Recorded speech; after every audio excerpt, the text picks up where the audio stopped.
सबसे पहले भगवान भोलेनाथ के चरणों में प्रणाम करती हूँ, मेरा प्रणाम स्वीकार हो।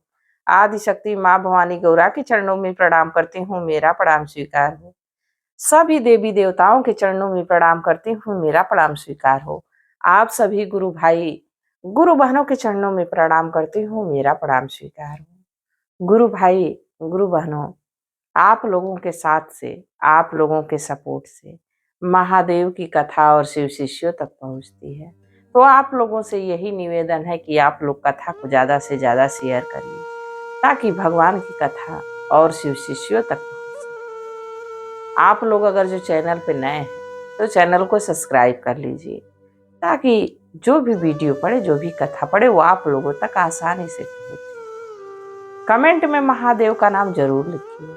महादेव का नाम लिखने से, बोलने से सारे कष्ट दूर हो जाते हैं, सारी परेशानी दूर हो जाती है। और कथा को पूरा सुनना चाहिए। आधा अधूरा सुनने पे एक तो कोई ज्ञान नहीं प्राप्त होगा और दूसरा महादेव का अपमान होगा।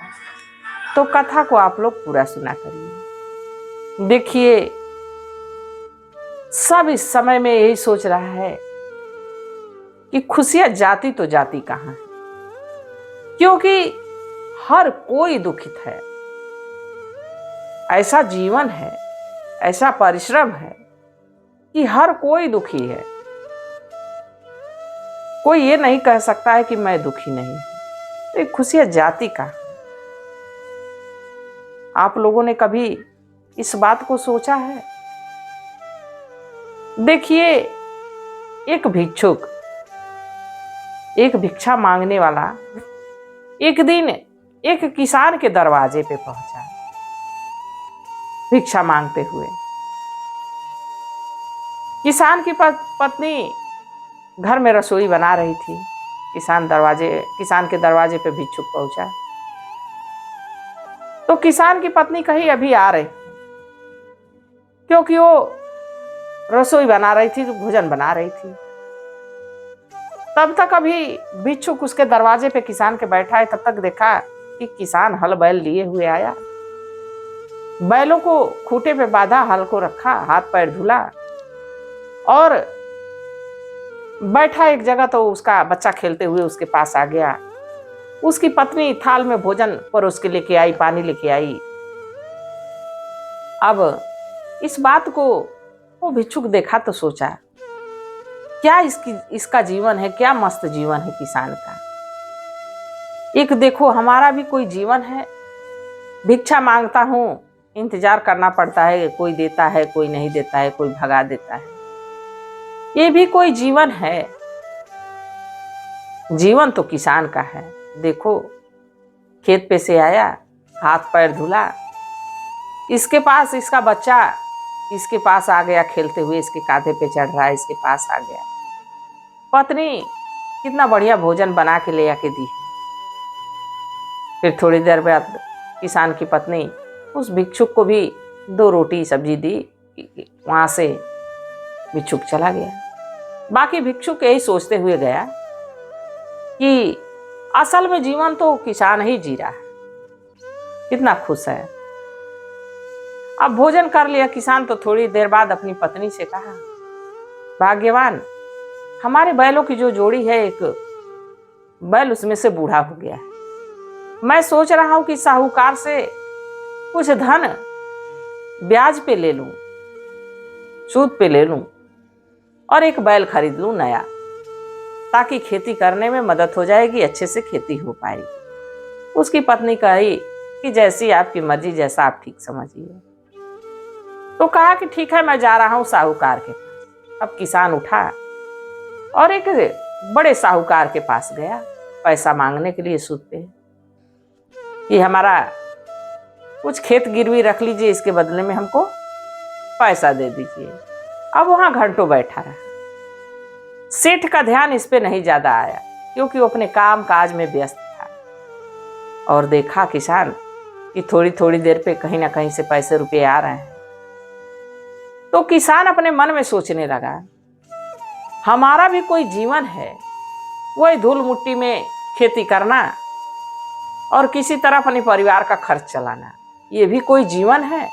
असली जीवन तो इस सेठ जी का है। इन साहूकार जी का है। अब बड़ी देर तक परेशान होते होते तो साहूकार उसको पैसा दे दिया। अब उसके ठाट बाट को देख के किसान को ये लग रहा था कि ये बहुत खुश है। अभी किसान वहीं पे है, तब तक साहूकार का एक नौकर आया। साहूकार से कहा, सेठ जी, आज जहां से आप होलसेल में माल ले आते हैं वहां पे आपको जाना है, आपको वहां निमंत्रण है। तो साहूकार कहा कि ठीक है। किसान कहा कि देखो तो इसके लिए तो एक नौकर संदेशा लेके आ रहा है कि इसको कहाँ जाना है, गाड़ी है, बंगला है, नौकर चाकर सब लोग हैं, क्या मस्त जीवन जी रहा है। ऐसी खुशियां हम लोगों के नसीब में कहाँ। अब साहूकार, किसान अपने घर ही सोचते हुए चला गया। साहूकार उठा, गाड़ी में बैठा और कहाँ पहुंचा, अपने से बड़े होलसेलर के पास। होलसेलर को जब होलसेलर के पास पहुंचा तो देखा कि वहां उसका इतना बड़ा बिजनेस है और उसकी पार्टी में बड़े अच्छे अच्छे लोग, बड़े बड़े अधिकारी, एसपीडी, एसपीडीएम, बड़े बड़े नेता वहां पे पहुंचे हुए हैं। कोई चांदी के बर्तन में खा रहा है, कोई सोने के बर्तन में खा रहा है, कोई चांदी के गिलास में पानी पी रहा है। उसके ठाट बाट को देख के बड़ा प्रसन्न उसका मन हुआ कि देखो तो हम लोगों का भी कोई जीवन है, हम लोग भी कोई जीवन जी रहे हैं। इस जीवन का कोई मतलब नहीं, जीवन तो ये साहूकार जी रहा है जो होलसेलर था। जीवन तो इसका चल रहा है। देखो कितना इसके यहाँ इतने बड़े बड़े पदाधिकारी, इतने बड़े बड़े सम्मानित लोग पहुंचे, और एक हमारा जीवन है कि हम इनके यहाँ से कुछ सामान ले जाते हैं, एक एक पीस करके बेचते हैं, और ये लोग तो ट्रक का ट्रक, इन लोगों के पास तो इकट्ठे एक एक 2-2 करोड़ रुपए आ रहे हैं। पैसे का अंबार लगा हुआ है और धन दौलत पूछना नहीं। इतनी सुंदर इनका घर है, इतना सुंदर इनका रहन सहन है, तो खुशियां तो इनके पास है। ऐसा खुशी अपने नसीब में कहा। साहूकार ये बात सोच रहे हैं।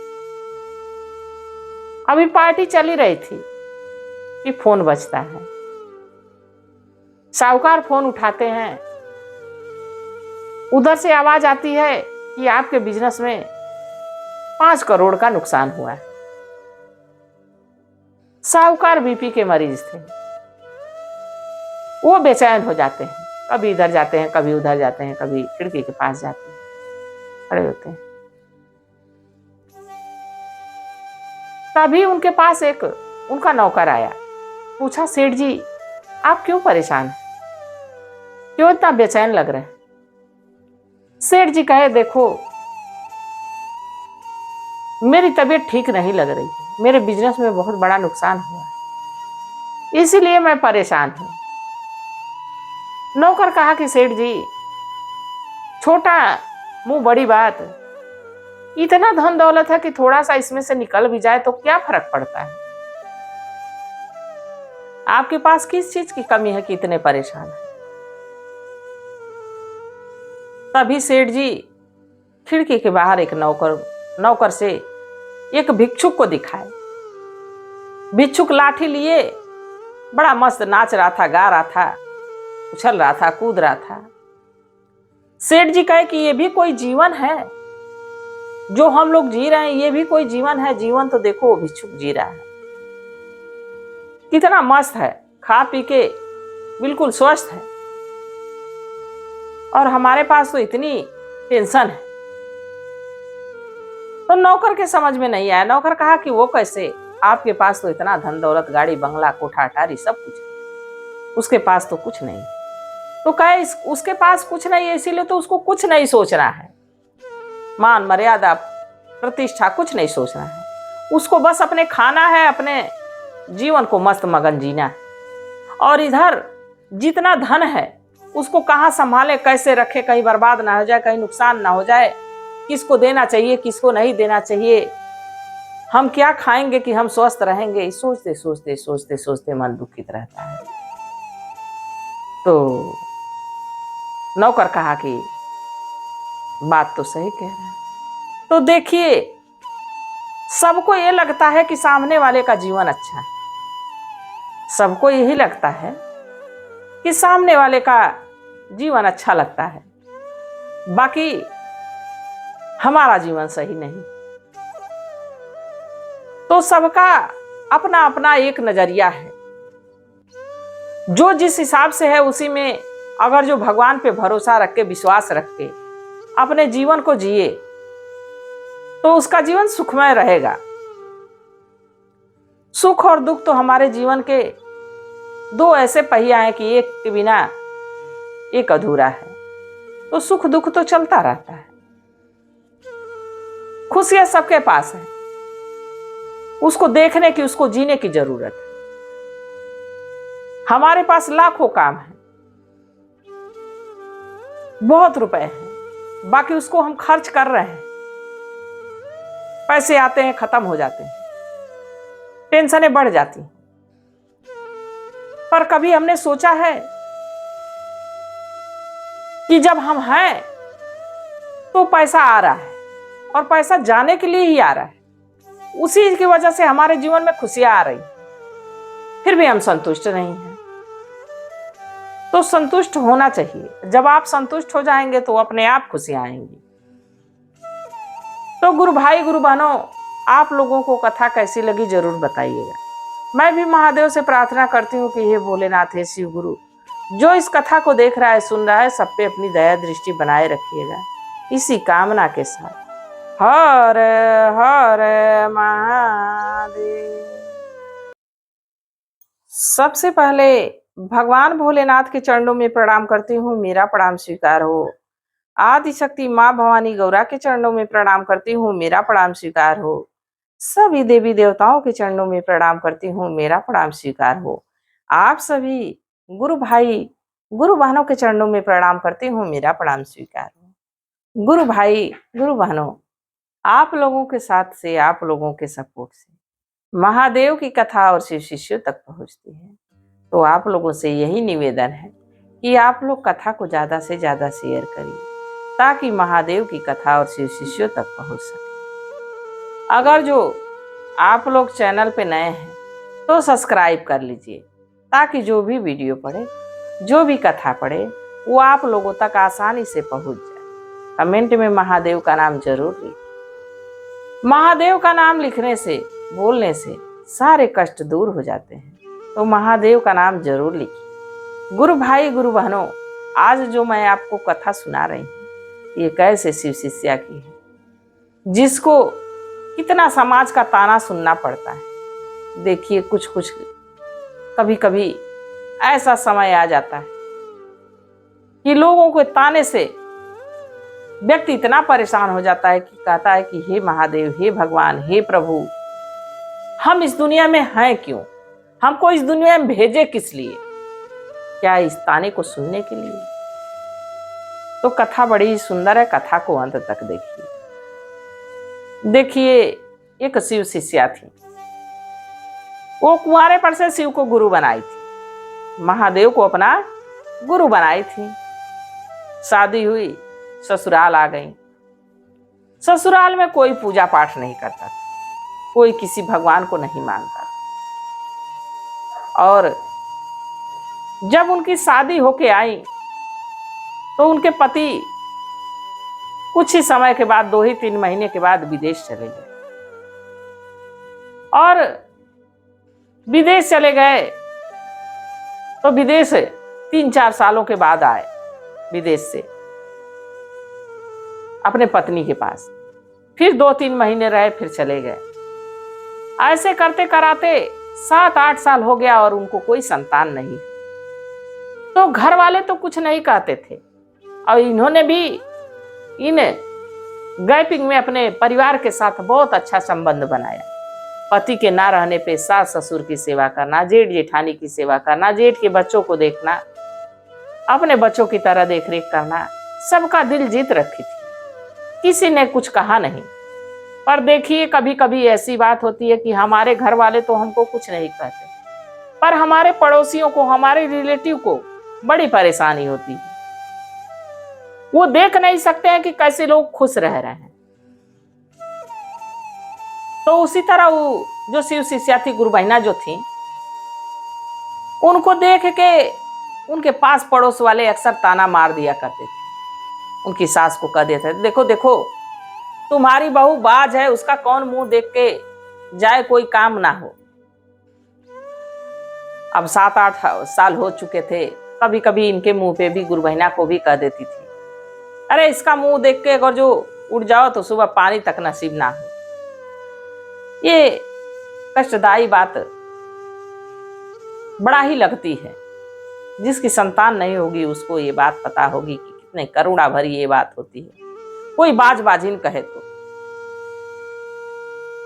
और वो जब महादेव से दया मांगती, महादेव से जब भी पूजा आराधना करती तो यही दया मांगती कि हे प्रभु, आपने हमको सब कुछ दिया, अच्छा ससुराल दिया, अच्छे सास ससुर दिए, जेठ जेठानी दिए, भरा पूरा परिवार दिया, पर हमारे जीवन में एक कमी रखे, उसको पूरी कर दीजिए हे महादेव, पूरी।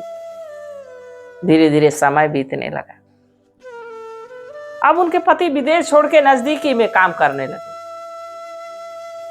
तो उनकी सास कहीं सोची कि अगर जो दोनों साथ रहेंगे तो हो सके संतान सुख की इनको प्राप्ति हो जाएगी। लोगों का ताना अब हमसे भी बर्दाश्त नहीं होता है।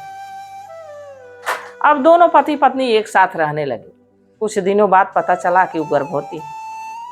उनके खुशी का ठिकाना नहीं रहा। देखिए, अगर जो किसी व्यक्ति को 8-10 साल शादी के हो गए हो, शादी बच्चे नहीं हो रहे हो, अचानक से पता चले कि उसकी पत्नी गर्भवती है या वो गर्भवती पता चले, तो कितना खुशनुमा माहौल हो जाता है। बड़ा प्रसन्न थे लोग। बाकी जैसे 6ठा महीना चढ़ा वैसे ही बच्चा खराब हो।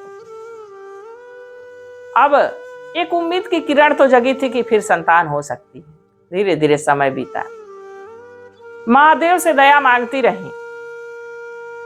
अब फिर कुछ दिनों के बाद पता चला कि फिर गर्भवती, फिर बच्चा खराब हो गया 7-8 महीने।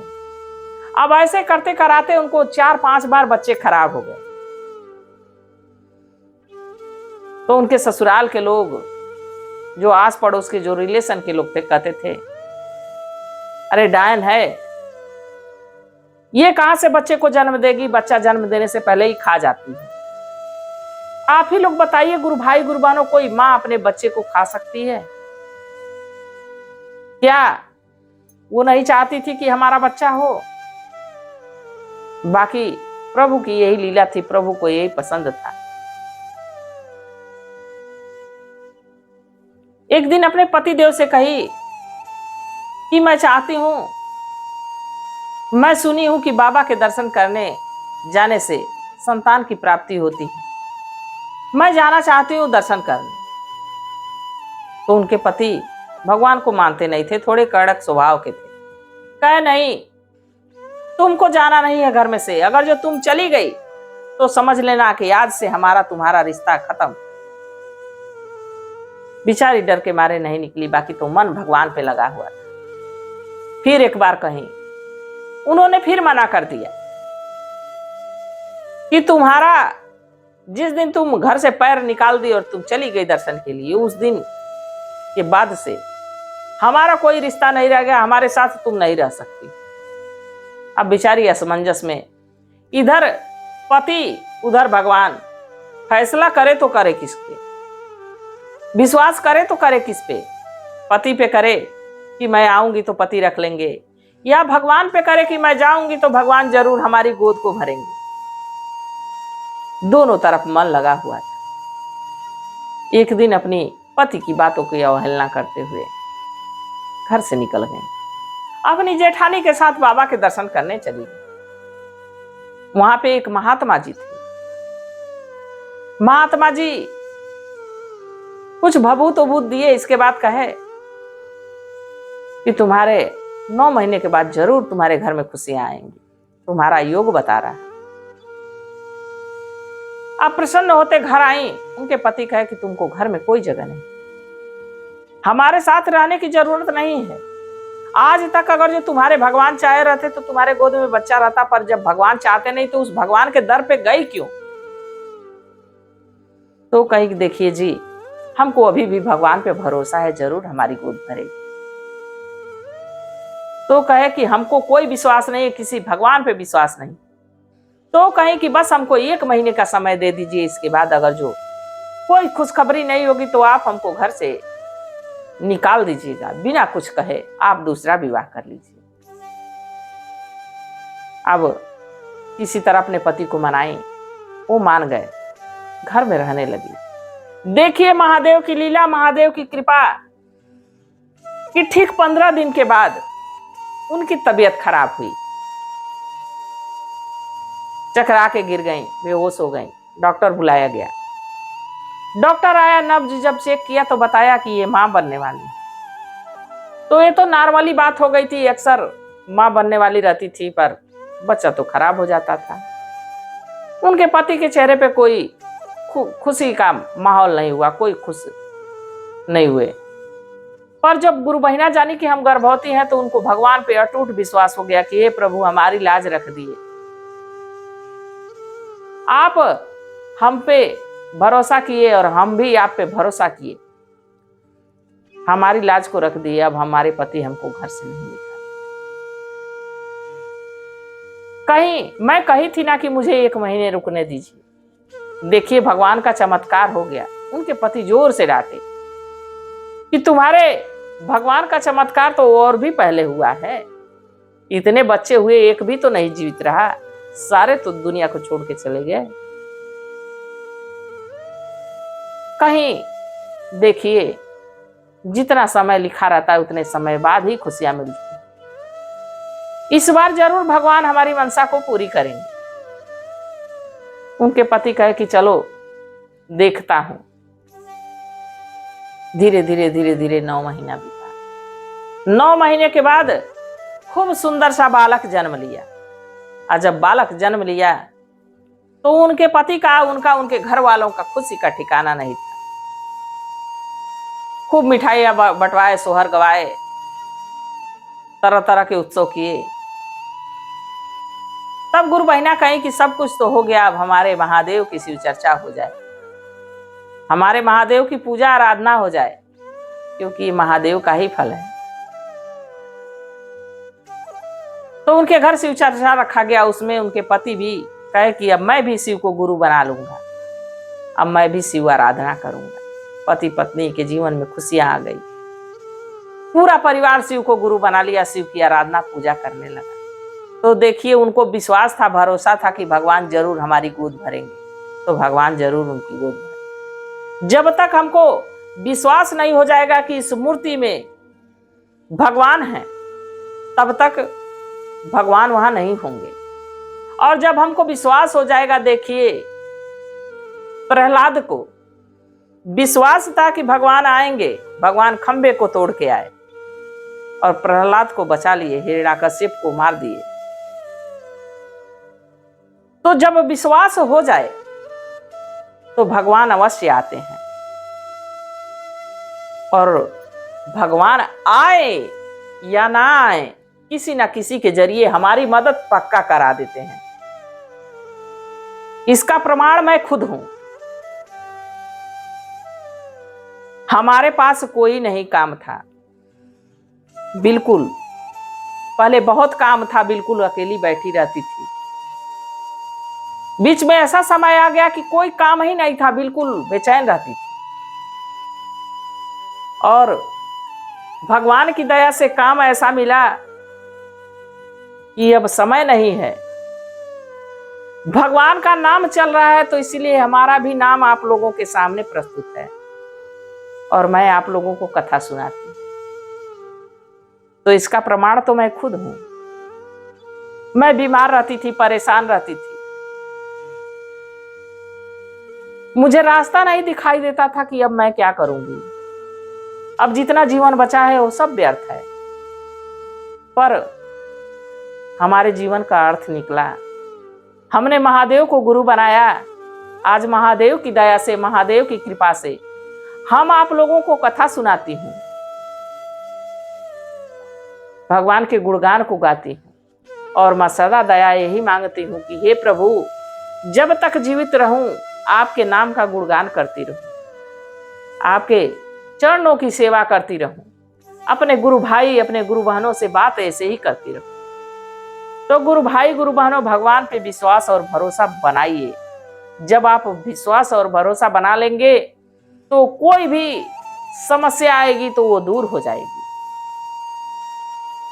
गुरु भाई गुरु बहनों, आप लोगों को कथा कैसी लगी जरूर बताइएगा। मैं भी महादेव से प्रार्थना करती हूँ कि हे भोलेनाथ, हे शिव गुरु, जो इस कथा को देख रहा है, सुन रहा है, सब पे अपनी दया दृष्टि बनाए रखिएगा, इसी कामना के साथ। हर हर महादेव। सबसे पहले भगवान भोलेनाथ के चरणों में प्रणाम करती हूँ, मेरा प्रणाम स्वीकार हो। आदि शक्ति माँ भवानी गौरा के चरणों में प्रणाम करती हूँ, मेरा प्रणाम स्वीकार हो।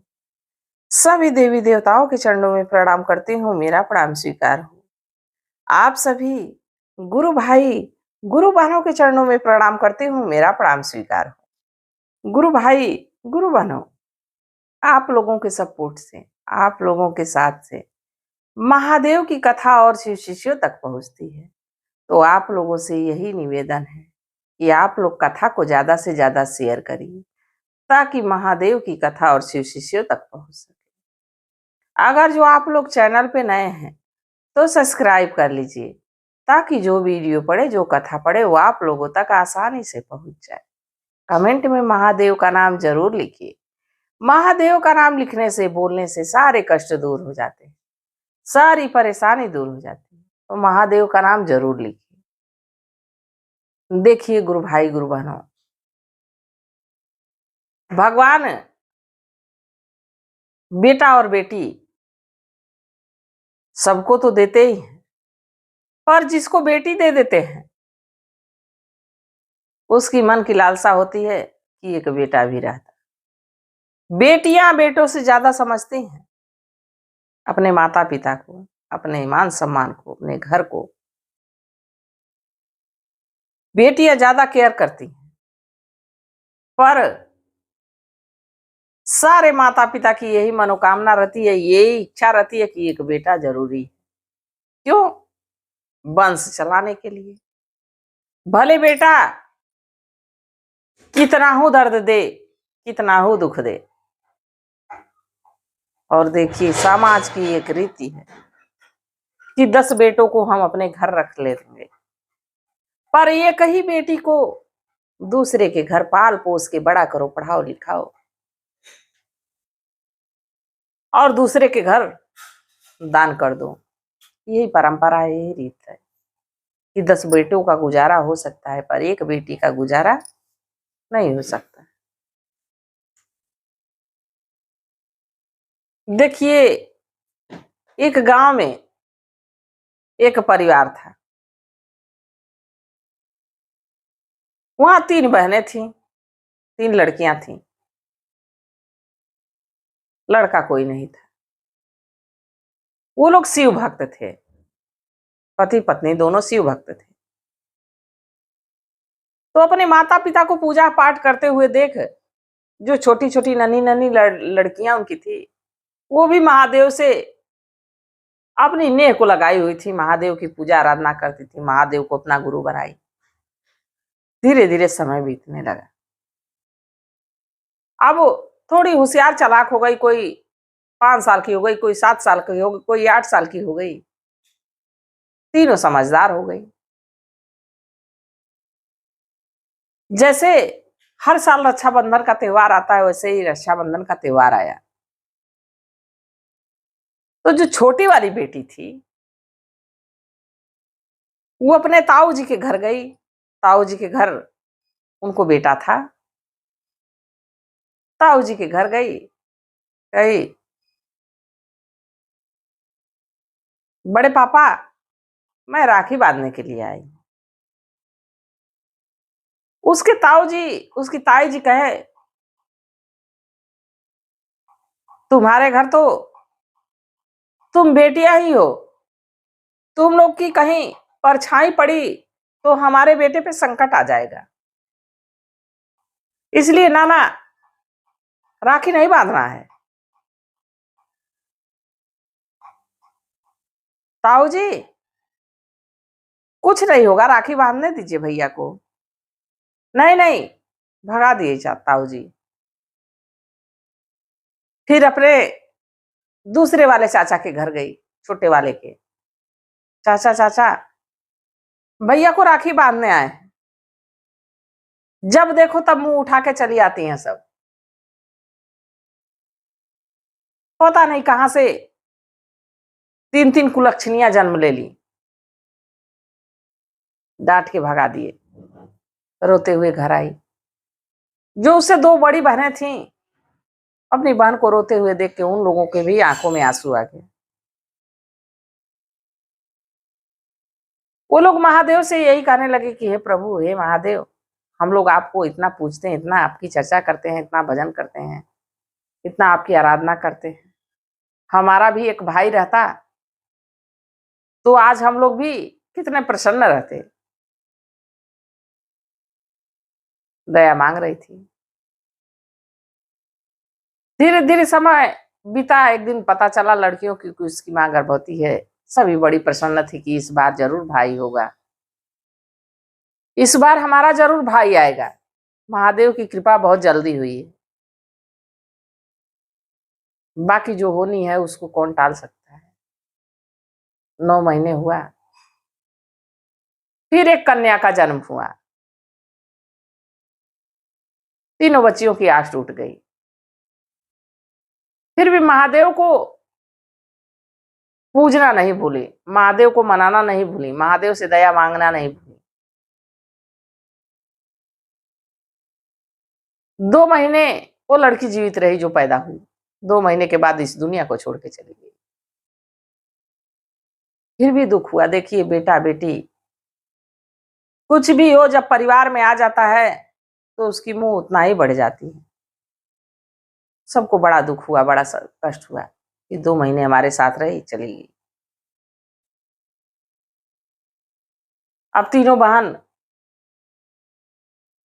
फिर से अपने सामान्य जीवन में वैसे ही महादेव की पूजा आराधना, महादेव की चर्चा करना, महादेव के भजन भाव में रहना, अपने माता पिता के साथ गृहस्थ जीवन में आगे बढ़ने लगे लोग। धीरे धीरे धीरे धीरे समय बीता। उन गुरु बहना को फिर से गर्भ रह गया, फिर से गर्भवती हो गई। तीनों बच्चियां रोज महादेव से दया मांगती है, महादेव हमको एक भाई दे दीजिएगा। अब देखिए समय के साथ अगले साल सावन तक नाग पंचमी के दिन उसके घर में खुशहाली छा गई। एक लड़के का जन्म हुआ। तीनों बहनें बड़ा प्रसन्न कि हे महादेव, आज तक तो हम आपका गुणगान सुनते थे, आपकी दया सुनते थे कि आपकी दया बरसती है, पर आज तो आपने हमारे पे दया कर दी। और कैसा उनका भाव भगवान के प्रति रहता था। जब भी दया मांगती तो यही कहती थी, देवे के तदिहलय शिव गुरु तीनी गो बहिनी आयर तीनी गो बहिनी आहो दे देता एक ही गो भाई न हो राम किया हो राम रे दे देता एक ही गो भाई न हो राम। रोज महादेव से यही दया मांगती रहती थी। अब जब भाई हो गया तो लड़कियां चहचहा रही हैं, खुश हैं। जैसे चिड़िया कोई पक्षियों का शोर होता है, वैसे ही लड़कियां बिल्कुल खुश, चारों तरफ भाग दौड़ मचाई है। हमारा भाई हुआ है, चाची जी हमारा भाई हुआ है, ताऊ जी हमारा भाई हुआ है। रक्षाबंधन का समय भी नजदीक आने वाला था। लड़कियां बड़ी प्रसन्न। बड़ी वाली दौड़ते हुए भागते हुए मंदिर के पास गई, शिवालय गई। वहां जाके महादेव से कैसे कहती कि आज तक सुनली शिव गुरु तोहरी महिमा, रे तोहरी महिमा हो, ऐसे दया बरसे नहीं जानी हो। हे शिव गुरु ऐसे दया बरसी नहीं जानी न हो राम। आ तीनी गो बहिनी अनकाए गो दुलारा भयवा, ये गो दुलारा भयवा, आ दाया आपक होई गईली गुरु न हो राम। वो लड़की जाके कह रही है कि हे प्रभु, हे महादेव, हे शिव गुरु, आपके महिमा का गुणगान तो मैं सुनती थी, आपकी दया बरसती है सुनती थी, लोगों से कथाओं में सुनती थी कि आप दया बरसाते हैं, आपकी कृपा सदा सब पे बनती है, बनी रहती है। पर आज तो आपने हमारे पे कृपा कर दी, आज तो आप हमारे पे दया कर दिए कि हम लोगों को एक भाई दे दिए। अब देखिए, वहीं से बच्चियों का विश्वास भगवान के प्रति और मजबूत हो गया कि प्रभु की इच्छा तभी तो हमारा भाई हुआ है। घर दौड़ी दौड़ी आई, माँ जिस दिन भाई का छठी होगा उसी दिन महादेव की शिव चर्चा हुई होगी। गुरु बहना कहीं कि ठीक है, जरूर होगी। अब लड़कियां गांव में घूम घूम के सबसे, गुरु बहना से, गुरु भाई से, सबसे जा बुला रही हैं, कैसे कह रही हैं कि चल नाही गुरु भैया, चल नाही गुरु बहिना, चल नाही गुरु भैया, चल नाही गुरु बहिना, हमारा घरे होई शिव चर्चा हो राम, किया हो राम रे, भैया लिहले हमारो जनम न हो राम। सबसे कह रही हैं, सबको बुला रही हैं, सारे गुरु भाई, सारे गुरु बहन छठी के दिन इकट्ठा हुए। बाकी देखिए, उसी में से किसी किसी को जलन भी हो जाती है, किसी किसी को किसी के खुशी से इतनी परेशानी होती है, अगर जो हम किसी की मदद नहीं कर सकते हैं, किसी के साथ नहीं खड़े हो सकते हैं, तो कम से कम उसका जो सुख मिला है उसको बर्बाद करने की कोशिश ना करें। नहीं तो आप जानते नहीं हैं, आप तो चोरी चुपके कर देंगे, जो कृत्य है उसको कर देंगे, हम नहीं जान पाएंगे। पर हमारे गुरु, उनकी आंखें सदैव आप पे बनी हैं। अब वहां सारे गुरु भाई गुरु बहन जुटे, उसमें उसके चाचा ताऊ सब लोग गए। जो उसकी चाची थी, उनको इतनी जलन थी कि हमारा तो बेटा था, हम लोगों ने यही सोचा था कि लड़कियां अपने अपने घर चली जाएंगी, प्रॉपर्टी सारी हमारे बच्चों की हो जाएगी, लड़कों की हो जाएगी। अब तो प्रॉपर्टी का मालिक पैदा हो गया। उन लोग को इतनी जलन की भावना थी। शिव चर्चा प्रारंभ हो गया, शिव चर्चा महादेव की होने लगी। और उधर देखिए, उसकी जो छोटी वाली चाची थी, वो सोची कि क्यों नहीं चल के, बच्चा छोटा सा है, 6 दिन का है, गला दबा दूंगी, खत्म हो जाएगा। उसकी माँ तो शिव चर्चा में बिजी है, बच्चे को एक चारपाई पे लटाई हुई थी। उसकी चाची सबसे नजर छिपा के बच्चे के पास पहुंची। जैसे सोची उसका गला दबा दूं, वैसे देखिए महादेव की कृपा, महादेव की दया कि उस चारपाई के नीचे सर्प बैठा हुआ था, उसके पैरों में डस दिया। सर्प काट लिया, हाहाकार मच गया। अरे देखो तो शिव चर्चा हो रहा था, सर्प ने बच्चे की चाची को काट लिया। चारों तरफ शोर हो गया, शिव चर्चा में अफरा तफरी मच गई। तो जो छोटी वाली बच्ची थी, देखिए महादेव की दया, महादेव की कृपा, वो देख रही थी कि चाची जा रही हैं, कही कि चाची तो बाबू को मारने जा रही थी। बाकी हमारे महादेव की दया, हमारे महादेव की कृपा कि इन समय पे सर्प ने उसको काट लिया है और बाबू को नुकसान नहीं पहुंचा पाई। जब ये बात सारे गुरु भाई, सारे गुरु बहन सुने तो सभी लोग उनको तारा दिए कि आपको ऐसा नहीं करना चाहिए था, आपको उसी का फल मिला है। जो जैसा करता है वैसा मिलता है। आप बोएंगे बबूल तो कहां से आप गेहूं काटेंगे। अब सर्प की विष चढ़ने लगी।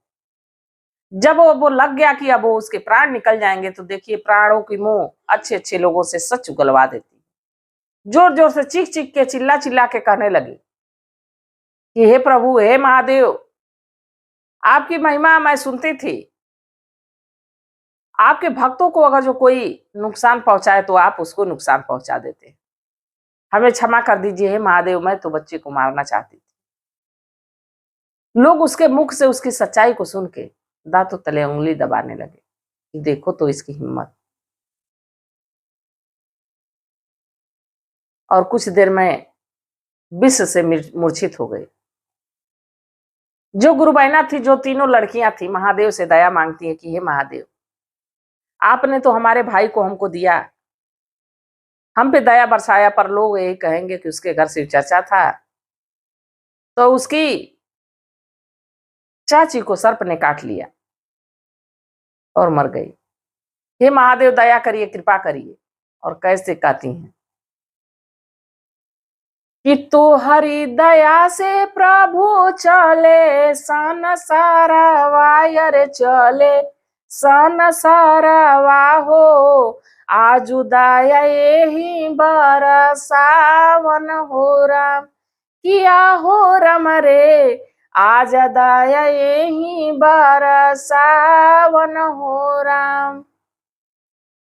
अब बाबू की छठिया में होला शिवाचार चायर होला, शिवाचार चाहो, आ चाचियो पर दया बरसावन हो राम। दया मांग रही हैं सब बच्चियां, महादेव से दया मांग रही हैं, मना रही हैं। और शिव चर्चा का जो भगवान का आसन लगा है, जैसे ही 3 घंटा समाप्त हुआ, वहां जो जल लोटिया में भगवान को लगाया रहता है, जो भगवान के लिए जल रखा हुआ रहता है, उस जल को लाके उसके मुख में डाली। थोड़ी देर के बाद उठ के बैठ गई। उसकी चाची लड़की की लगी क्षमा मांगने। चाची जी, क्षमा मांगनी है तो महादेव से मांगिए, क्योंकि आप उनकी दोषी हैं, हमारी दोषी नहीं है। पूरे समाज के सामने वो अपनी गलती को मानी। तो देखिए गुरु भाई, गुरु बहनों, किसी भी शिव भक्त को, किसी भी भगवान के भक्त को छेड़ना नहीं चाहिए। अगर जो हम कुछ कर नहीं सकते हैं तो किसी का कुछ नुकसान भी नहीं करना चाहिए। महादेव की कृपा से, महादेव की दया से उसके घर में इतनी बड़ी खुशी आई थी, उसमें विघ्न डालना चाहती थी, तो उनके साथ ऐसी दशा हुई, उनकी ऐसी दशा हुई। तो गुरु भाई, गुरु बहनों, आप लोगों को कथा कैसी लगी जरूर बताइएगा। मैं भी महादेव से प्रार्थना करूंगी कि हे भोलेनाथ, हे शिव गुरु, जो इस कथा को देख रहा है, सुन रहा है, सब पे अपनी दया दृष्टि बनाए रखिएगा, इसी कामना के साथ। हर हर महादेव। सबसे पहले भगवान भोलेनाथ के चरणों में प्रणाम करती हूँ, मेरा प्रणाम स्वीकार हो। आदि शक्ति माँ भवानी गौरा के चरणों में प्रणाम करती हूँ, मेरा प्रणाम स्वीकार हो। सभी देवी देवताओं के चरणों में प्रणाम करती हूँ, मेरा प्रणाम स्वीकार हो। आप सभी गुरु भाई गुरु बहनों के चरणों में प्रणाम करती हूँ, मेरा प्रणाम स्वीकार हो। गुरु भाई गुरु बहनों, आप लोगों के साथ से, आप लोगों के सपोर्ट से महादेव की कथा और शिव शिष्यों तक पहुँचती है। तो आप लोगों से यही निवेदन है कि आप लोग कथा को ज़्यादा से ज़्यादा शेयर करिए, ताकि महादेव की कथा और शिव शिष्यों तक पहुँच सके। अगर जो आप लोग चैनल पे नए हैं तो चैनल को सब्सक्राइब कर लीजिए, ताकि जो भी वीडियो पड़े, जो भी कथा पड़े, वो आप लोगों तक आसानी से पहुंचे। कमेंट में महादेव का नाम जरूर लिखिए। महादेव का नाम लिखने से, बोलने से सारे कष्ट दूर हो जाते, सारी परेशानी दूर हो जाती। देखिए, जब कथा भगवान की चल रही हो, चर्चा महादेव की चल रही हो, तो उसको पूरा सुनना चाहिए। आधा अधूरा सुनने पे एक तो कोई ज्ञान नहीं प्राप्त होगा और दूसरा महादेव का अपमान होगा। तो कथा को पूरा सुना करिए। और कथा के अंत में कुछ गुरु भाई, कुछ गुरु बहन कमेंट किए हैं, मैं उनके नाम की अर्जी महादेव के चरणों में लगाऊंगी कि हे महादेव, सब पे अपनी दया दृष्टि बनाए रखें। तो देखिए, एक राज्य में एक राजा थे। राजा बड़े ही कुशल योग्य राजा थे। ये समझिए कि उनके पास किसी चीज की कमी नहीं थी। बड़े ही धर्मात्मा भी थे और बड़े ही एक तरह से समझिए कि पुण्य आत्मा थी। अपने प्रजा के बारे में सोचते थे, कभी किसी को कष्ट नहीं पहुंचाते थे, कभी अपने हाथों से कोई पाप का कार्य नहीं करते थे। धीरे धीरे धीरे धीरे समय बीता। एक दिन राजा की नजर कुछ गरीब लोगों पे पड़ी। तो राजा ये सोचने लगे कि हम कैसे राजा बन गए और कैसे लोग गरीब रह जाते हैं। उनके मन में ये एक ही सवाल चलने लगा कि लोग क्यों ऐसे हैं। मैं राजा हूं, कोई इसी में भिक्षुक है, किसी तरह अपना जीवन जी रहा है, क्यों ऐसा है। अब राजा लगे इस बात का शोध करने लगे, इस बात को अपने आप में सोचने, पर उनको अपने प्रश्न का उत्तर नहीं मिल रहा था। वो बहुत लोगों से पूछे, दरबार में बहुत लोगों को बुलाए, कोई उनको बता नहीं पा रहा था। कोई कुछ बताता, कोई कुछ बताता, उस किसी के प्रश्न उत्तर से संतुष्ट नहीं होते। कुछ महात्मा लोग को बुलवाए, सबसे पूछा गया, किसी से संतुष्ट नहीं। एक दिन राजा साहब अपने आप से इसी प्रश्न का उत्तर खोजते हुए और कहीं जा रहे थे, तब तक उनकी एक मुलाकात एक महात्मा जी से होती। महात्मा जी से कहे, महात्मा जी, मैं आपसे एक प्रश्न करना चाहता हूं, आप बताइए, आप बहुत सिद्ध पुरुष लग रहे हैं, आप हमारे प्रश्न का हो सके उत्तर दे दें। महात्मा जी कहे कि पूछिए, आप क्या पूछना चाहते हैं। राजा कहे कि ये बताइए कि इस दुनिया में इतने लोग हैं, कितने कष्ट में, कितने पीड़ा में रहते हैं, और मैं भी तो जन्मा, तो मैं कैसे राजा बन गया और लोग कैसे ऐसे जीवन जी रहे हैं, बड़े कष्ट में, बड़े परेशानी में, हमको तो किसी चीज की कमी नहीं। महात्मा जी कहे कि इस प्रश्न का उत्तर मैं नहीं दे सकता, पर हाँ, एक महात्मा है जो आपके प्रश्न का उत्तर जरूर दे देंगे। राजा साहब पूछे कि वो कौन है। तो महात्मा जी बताए कि आप जंगल में चले जाइए, उसी जंगल में एक महात्मा जी हैं और जरूर आपके प्रश्न का उत्तर देंगे। राजा अपने सैनिकों के साथ घोड़े पे सवार हुए, जाते जाते जंगल में पहुंचे। जंगल में पहुंचे तो एक झोपड़ी दिखाई दी। झोपड़ी के समीप पहुंचे तो देखे कि एक महात्मा जी आग का अंगारा खा रहे हैं। उठा उठा आग का अंगारा खाए जा रहे हैं। राजा बड़े अचंभित हुए, बड़े अचरज में हुए कि महात्मा जी और आग का अंगारा खा रहे हैं। उनके समीप राजा गए, प्रणाम किए, फिर उनसे पूछे कि आप अंगारा क्यों खा रहे हैं? महात्मा जी कहे कि ये हमारे भाग्य में लिखा है, ये हमारे कर्म में लिखा है, इसलिए हम अंगारा खा रहे हैं। राजा साहब कहे कि मैं आपके पास एक प्रश्न का उत्तर लेने आया हूं। आप बताइए कि समाज में, हमारे राज्य में, हमारे देश में इतने लोग हैं, कोई किसी परेशानी से जूझ रहा है, कोई किसी परेशानी से जूझ रहा है, कोई सुखी नहीं है, और मैं कैसे राजा बन गया? महात्मा जी मुस्कुराए, कहे इस प्रश्न का उत्तर आप चले जाइए, इस जंगल के दूसरे छोर पे एक महात्मा जी मिलेंगे, वो देंगे।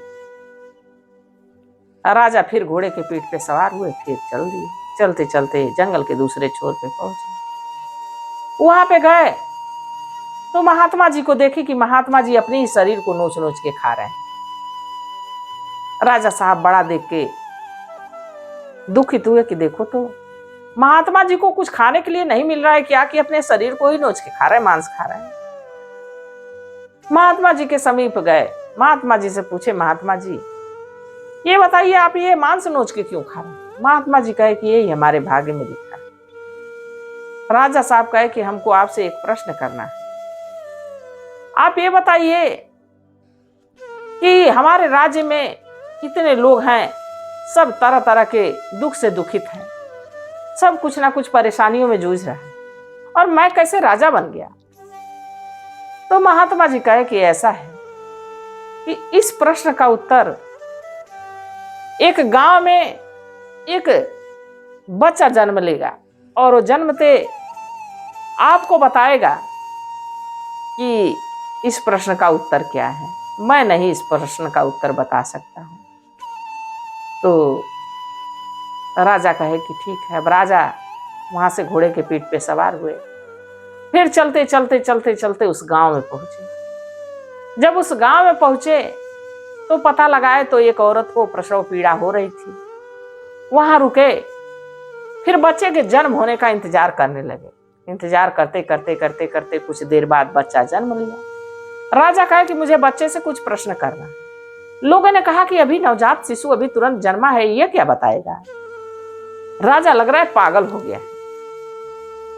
राजा कहे कि नहीं, मुझे पूछना है अपने प्रश्न का उत्तर, हमको एकांत चाहिए। अब सारे लोग कमरे में से निकल गए। राजा गए, बच्चे के कान में बोले कि ये बताओ कि हमारे राज्य में इतने लोग हैं, सब दुखित है किसी न किसी परेशानी से, और मैं कैसे राजा बन गया? लड़का तुरंत उठ के बैठ गया। सारे लोग खिड़की से इधर उधर से देख रहे थे, देखे कि लड़का बैठ गया। अब कहा लड़का कि मैं 1 घंटे बाद मर जाऊंगा, मैं 1 घंटे के लिए ही आया हूं इस धरती पे, और यही 7 जन्मों तक मेरे साथ चलने वाला है, क्योंकि यही हमारा कर्म है, यही हमारे भाग्य में लिखा है। क्योंकि पिछले जन्म में हम और आप और जो 2 ऋषियों से मिलके आए हैं, 4 भाई थे। तो कहीं भंडारा हो रहा था, कहीं भंडारे से 4 पूड़ियां प्रसाद में आप लाए थे, तो आप सबको 1-1 पूड़ी दे दिए। तभी हम लोग अभी खाने वाले थे कि एक भिक्षुक आया। आज जब भिक्षुक आया तो पहले बड़े भाई के पास गया जो जंगल के एक छोर पे थे। उनसे कहा, मुझे बड़ी भूख लगी है, 2 दिन से कुछ खाया नहीं हूं, मुझे कुछ खिला दो। तो वो कहे कि तुमको खिला दूंगा तो मैं क्या आग का अंगारा खाऊंगा? तो वो 7 जन्मों तक आग का अंगारा खाएंगे। और दूसरा भाई के पास गया भिक्षुक कि मुझे कई दिनों से भूख लगी है, मुझे खिला दो। तो वो कहे कि तुमको खिला दूंगा तो क्या मैं अपने मांस नोच के खाऊंगा? तो 7 जन्मों तक अपना मांस नोच के खाएंगे। और फिर हमारे पास आए तो हमने कहा कि हम अपने हिस्से का खिला देंगे तो हम तो मर ही जाएंगे, तो इसलिए हम 7 जन्मों तक बस पृथ्वी पे आएंगे माँ की कोख से जन्म तो लेंगे पर हम जीवित नहीं रहेंगे, 7 जन्मों तक हम मरते रहेंगे। जब उस श्राप से, हम उस दोष से मुक्त होंगे, तब जाके हम दूसरी योनि में प्रवेश करेंगे। और आप जब भिक्षुक आपके पास गया तो आप उसको आधा पूड़ी दे दिए, कहे कि ठीक है, आधा तुम खा लो, आधा हम खा ले। तो उसी पुण्य का प्रताप है कि आज आप राजा हैं। तो गुरु भाई गुरु बहनों, हमारे पुनर्जन्म जब होता है तो हमारे पहले के जो कर्म है वो हमारे साथ जुड़ जाते हैं। तो कम से कम जब इतना हमको ज्ञात हो चुका है, तो जो इस जन्म में हम कर्म कर रहे हैं उसको इतना अच्छा करें कि आने वाले जन्म में हमको यातना ना झेलनी पड़े, कष्ट ना झेलनी पड़े। जो अब झेल रहे हैं हम लोग, जो अब परेशानी में हम लोग हैं, वो ना होना पाए।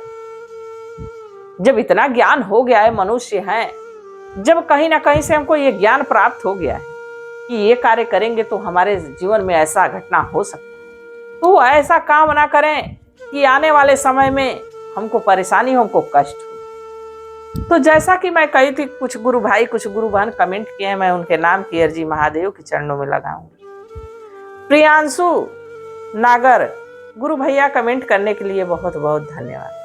मैं महादेव से प्रार्थना करती हूँ कि हे भोलेनाथ, हे शिव गुरु, इस कथा को देखे सुने, इसके लिए बहुत बहुत धन्यवाद। मैं महादेव से प्रार्थना करती हूँ कि हे भोलेनाथ, हे शिव गुरु, इन पे, इनके पूरे परिवार पे अपनी दया दृष्टि बनाए रखिएगा, सदा इनको खुश रखिएगा। और विश्वजीत गुरु भैया, कमेंट करने के लिए बहुत बहुत धन्यवाद। मैं महादेव से प्रार्थना करती हूँ कि हे भोलेनाथ, हे शिव गुरु, इन पे, इनके पूरे परिवार पे अपनी दया दृष्टि बनाए रखिएगा, सदा इनको सुखी रखिएगा, खुश रखिएगा। और महेश्वर गुरु भैया, बहुत बहुत धन्यवाद। मैं महादेव से प्रार्थना करती हूँ कि इनके पूरे परिवार पे, इन पे अपनी दया दृष्टि बनाए रखें, सदा इनको खुश रखिए, स्वस्थ रखिए, मस्त रखिए। और किरण तिवारी, किरण गुरु बहना, बहुत बहुत धन्यवाद। मैं महादेव से प्रार्थना करती हूँ कि हे भोलेनाथ, हे शिव गुरु, इन पे, इनके पूरे परिवार पे अपनी दया दृष्टि बनाए रखिएगा, सदा इनको खुश रखिएगा, स्वस्थ रखिएगा, मस्त रखिएगा। और संध्या गुरु बहना, बहुत बहुत धन्यवाद। मैं महादेव से प्रार्थना करती हूँ कि हे भोलेनाथ, हे शिव गुरु, इन पे, इनके पूरे परिवार पे अपनी दया दृष्टि बनाए रखिएगा, सदा इनको खुश रखिएगा, सुखी रखिएगा। और निरूपमा गुरु बहना, आप लगभग हमारी सभी कहानियों को देखती हैं, सुनती हैं, इसके लिए बहुत बहुत धन्यवाद। मैं महादेव से प्रार्थना करती हूँ कि हे भोलेनाथ, हे शिव गुरु, इन पे, इनके पूरे परिवार पे अपनी दया दृष्टि बनाए रखिएगा, सदा इनको खुश रखिएगा, स्वस्थ रखिएगा, मस्त रखिएगा। और राजकुमार गुरु भैया, बहुत बहुत धन्यवाद। मैं महादेव से प्रार्थना करती हूँ कि हे भोलेनाथ, हे शिव गुरु, इन पे, इनके पूरे परिवार पे अपनी दया दृष्टि बनाए रखिएगा, सदा इनको खुश रखिएगा, स्वस्थ रखिएगा, मस्त रखिएगा। संतोष गुरु भैया, बहुत बहुत धन्यवाद, आप कमेंट किए। मैं भी महादेव से प्रार्थना करती हूँ कि हे भोलेनाथ, हे शिव गुरु, इन पे, इनके पूरे परिवार पे अपनी दया दृष्टि बनाए रखिएगा, सदा इनको सुखी रखिएगा, खुश रखिएगा, मस्त रखिएगा, स्वस्थ रखिएगा। इसी कामना के साथ हर हर महादेव। सबसे पहले भगवान भोलेनाथ के चरणों में प्रणाम करती हूँ, मेरा प्रणाम स्वीकार हो। आदिशक्ति माँ भवानी गौरा के चरणों में प्रणाम करती हूँ, मेरा प्रणाम स्वीकार हो। सभी देवी देवताओं के चरणों में प्रणाम करती हूँ, मेरा प्रणाम स्वीकार हो। आप सभी गुरु भाई गुरु बहनों के चरणों में प्रणाम करती हूँ, मेरा प्रणाम स्वीकार हो। गुरु भाई गुरु बहनों, आप लोगों के साथ से, आप लोगों के सपोर्ट से महादेव की कथा और शिव शिष्यों तक पहुंचती है। तो आप लोगों से मैं बार बार एक ही निवेदन करती हूँ कि आप लोग कथा को ज्यादा से ज्यादा शेयर करिए, ताकि भगवान की कथा और शिव शिष्यों तक पहुंच सके। अगर जो आप लोग चैनल पे नए हैं तो चैनल को सब्सक्राइब कर लीजिए, ताकि जो वीडियो पड़े, जो कथा पड़े, वो आप लोगों तक आसानी से पहुंच जाए। कमेंट में भगवान का नाम जरूर लिखिए। प्रभु का नाम लिखने से, बोलने से सारे कष्ट दूर हो जाते हैं, सारी परेशानी दूर हो जाती है। और कथा कोई भी हो, जब भगवान की चर्चा चल रही है, भगवान की कथा चल रही है, तो उसको पूरा सुनना चाहिए। आधा अधूरा सुनने पे एक तो कोई ज्ञान नहीं प्राप्त होता और दूसरा महादेव का अपमान होता है। तो कथा को पूरा आप लोग सुना करिए। देखिए, आज जो मैं कथा सुना रही हूं, एक ऐसे पतिव्रता स्त्री की है, एक ऐसे शिव शिष्या की है। देखिए, पत्नी अगर जो चाहे तो पति पे संकट आया हुआ भी टल सकता है। पहले आप लोग सती सावित्री की कथा सुने होंगे, नहीं अगर जो सुने होंगे तो किसी दिन मैं सती सावित्री की आप लोगों को कथा सुनाती कि कैसे यमराज के हाथों से अपने पति के प्राणों को लेके चली आई। तो आज ऐसी ही एक कथा मैं सुना रही हूं आप लोग को। कथा को अंत तक सुनिएगा कि एक शिव शिष्या कैसे अपने पति के प्राणों की रक्षा करती, कैसे उनके जीवन में जो संकट आया रहता है वो कैसे टल जाता है। देखिए, एक राजा थे। राजा बड़े ही कुशल राजा थे। उनका राजपाट बहुत बड़ा था, धन दौलत तो पूछना नहीं था। पति पत्नी यानी राजा और रानी और उनके एक छोटे से राजकुमार थे। राजकुमार बड़े ही विद्वान थे। विद्वान इसलिए थे कि वो जब से होश संभाले थे तब से जो राजा थे उनको अच्छी जगह शिक्षा दीक्षा के लिए भेज दिए थे। पढ़ाई लिखाई करते थे। उनको राज्य कार्यों से अभी कोई मतलब नहीं था, वो पढ़ाई लिखाई पे ही निर्भर रहते थे। और राजा का एक शौक था कि राजा रोज शिकार खेलने जंगल जाया करते थे और वहां से जो भी शिकार मिल जाता उसको लेके आते, उसी को बनवाते और उसी को खाते। वो रोज का प्रतिदिन का उनका कार्य था।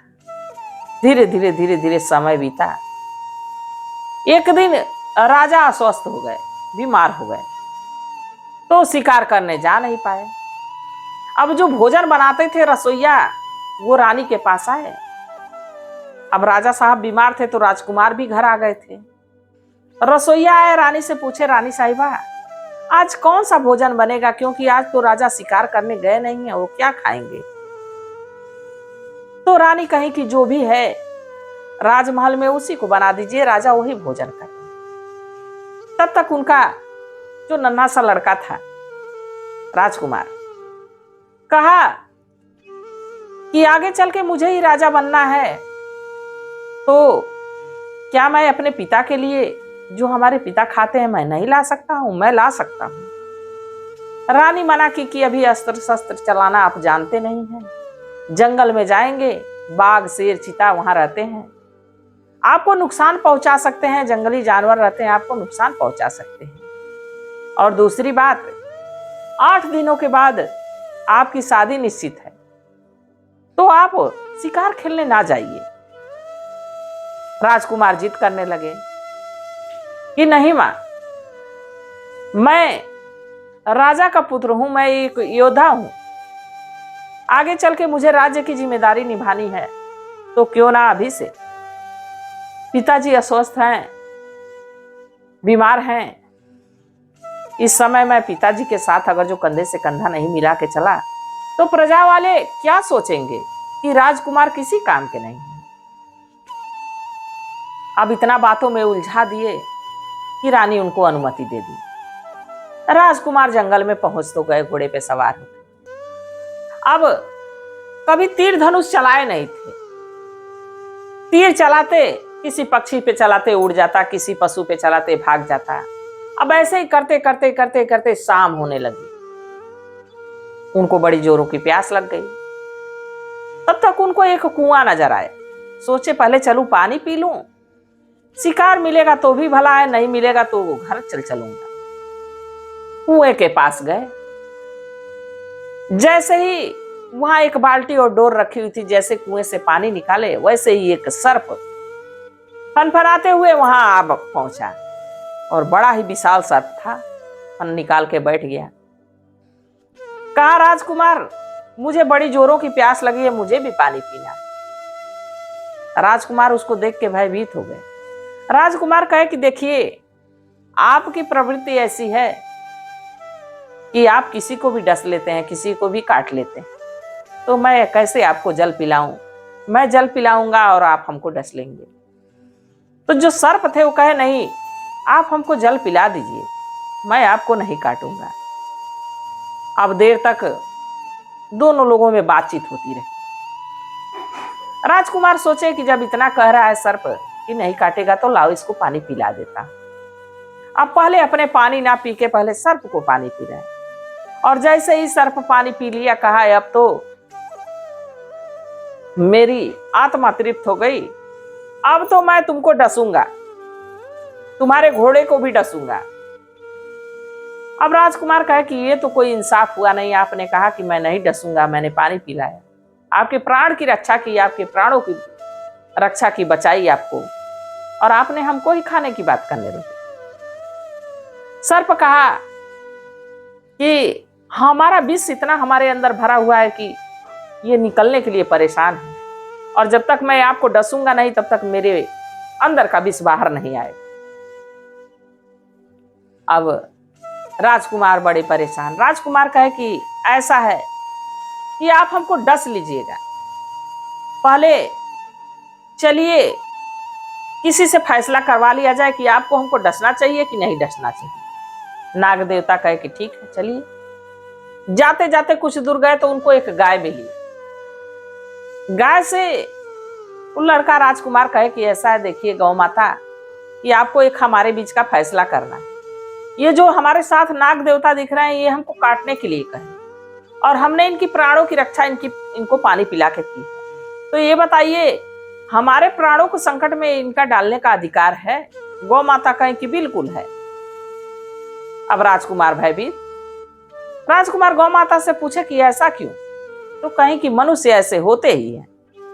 हमारी ही बात ले लीजिए, हम तो मीठा मीठा दूध देते हैं मनुष्यों को, हमारे गोबर से उपला बनाते हैं, हम कितने उनके काम आते हैं, बाकी वो लोग कैसे हमको मारते पीटते हैं, दूध दुहने से पहले भी मारते पीटते हैं। अगर जो हमारे ऊपर मक्खी बैठती है, हम अपने पूंछ को हिलाते हैं, दूध निकालते रहते हैं, तो अगर जो हमने पूंछ हिला दिया तो मारते हैं, अगर जो हमने पैर उठा दिया तो मारते हैं, हमारे पाँव को बांध के हमसे दूध निकालते हैं।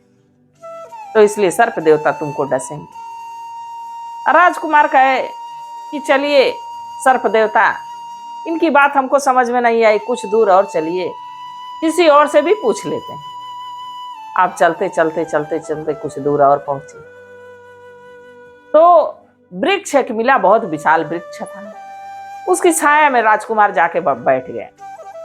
राजकुमार कहे, हे वृक्ष देवता, अब आप ही हमारा फैसला कर दो कि क्या नाग देवता को हमको काटना चाहिए? वृक्ष से आवाज आती है कि बिल्कुल काटना चाहिए।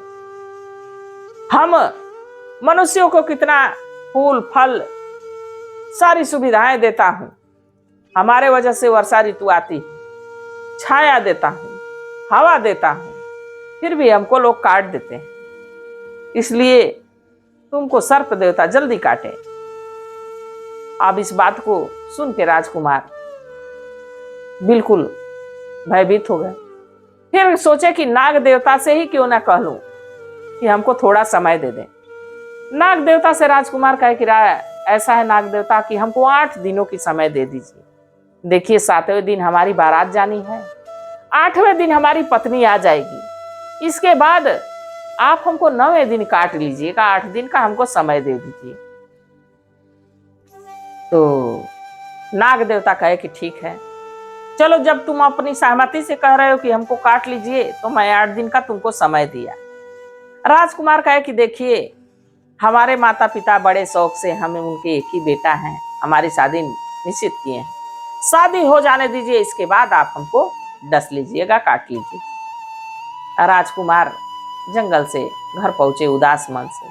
तो रानी सोची कि शिकार नहीं मिला है, इसलिए बेटा उदास है, और बेटा तो किसी और कारण से उदास था। धीरे धीरे समय बीतने लगा। 8वां दिन समय आया, बारात सज गई। अब बारात निकल गई, जाके वहां विवाह हुआ। विवाह होके दुल्हन घर आ गई। जब दुल्हन घर आई, राजकुमार का उदास मुंह देखी तो पूछी कि जब से मैं आपको देख रही हूँ, कोहबर में गए हैं तब से आपको देख रही हूँ, आपका मन बिल्कुल उदास है।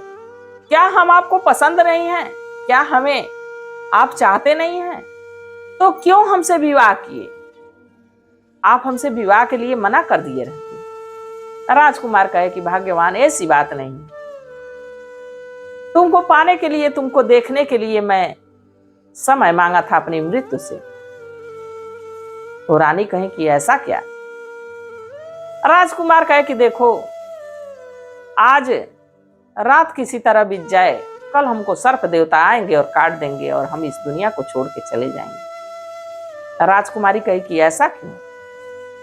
सारी कथा राजकुमार अपनी पत्नी से बताए। उनकी पत्नी कही कि आपका बगीचा जहां है वहां हमको लेके चलिए।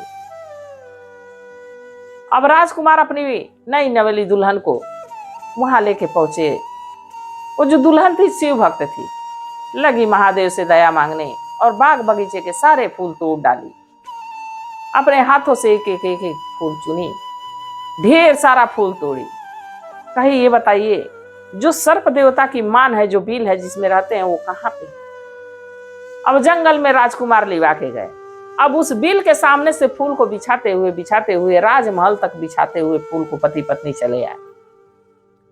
फिर पत्नी उनकी कही कि ऐसा है कि जाइए 4 मिट्टी का बर्तन लाइए और गाय का दूध लाइए, धान का लावा लाइए, गुड़ का घोल लाइए और नमक का घोल लाइए।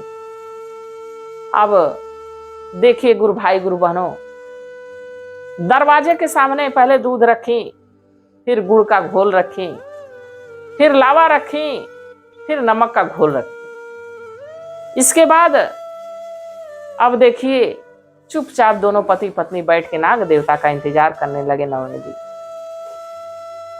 अब नाग देवता उधर से फनफनाते हुए निकले कि आज तो हमको जाना है उस राजकुमार को डसने के लिए। हम कब से अपने विष से बेचैन हैं।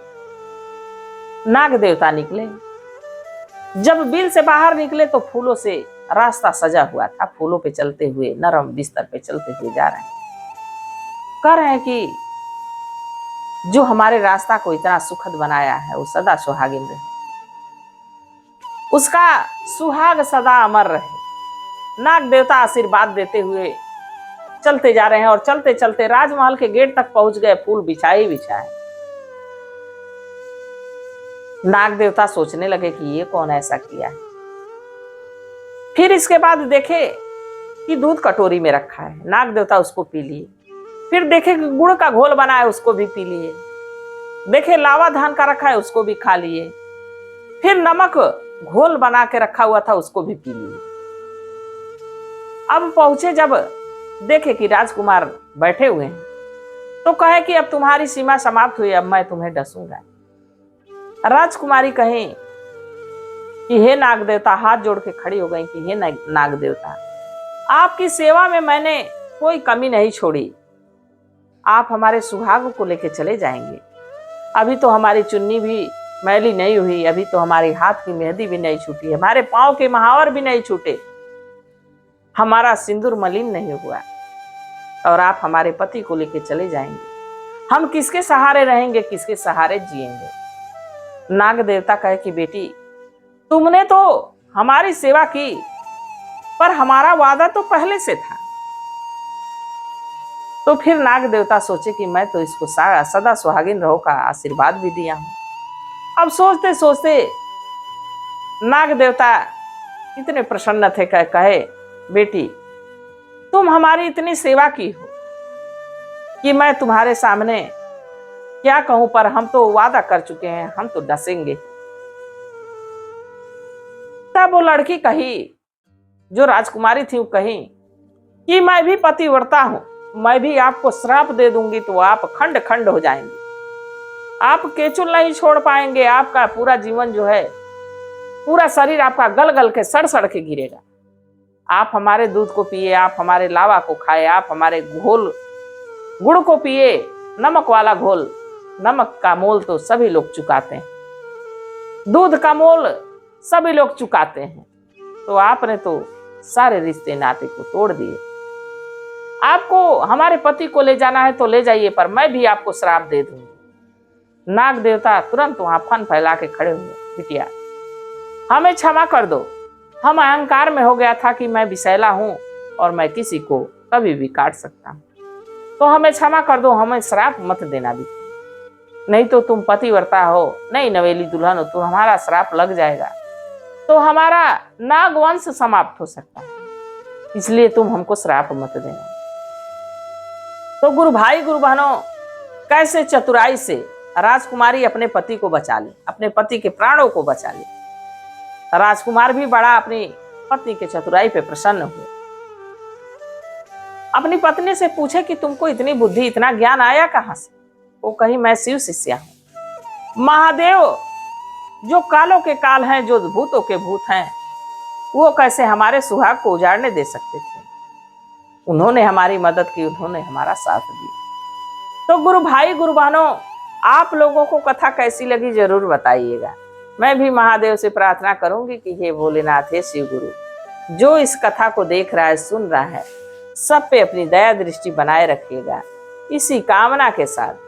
हर हर महादेव।